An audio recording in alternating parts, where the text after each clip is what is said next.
Braces పెట్టుకున్నప్పుడు కొన్ని foods అన్నవి రెస్ట్రిక్షన్స్ ఉంటాయి. హార్డ్ ఫుడ్స్, స్టిక్కీ ఫుడ్స్ అనేవి మనం తినకూడదు.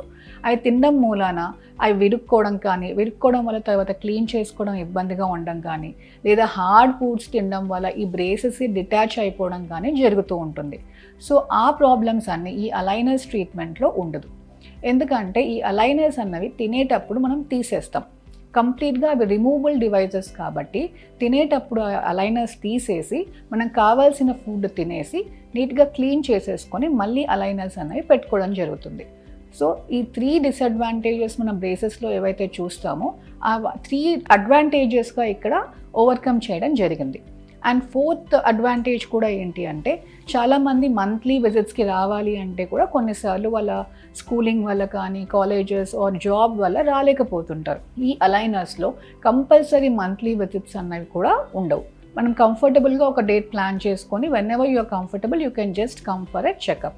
ఆ చెకప్లో అలైనర్స్ అన్నవి నీట్గా మనం ప్లాన్ చేసినట్టుగా జరుగుతున్నాయా ఏంటి అని చెక్ చేసుకొని పంపించడం జరుగుతుంది. So chair side treatment time అనేది చాలా తక్కువ ఉంటుంది, చాలా కంఫర్టబుల్గా ఉంటుంది. This is the added advantage.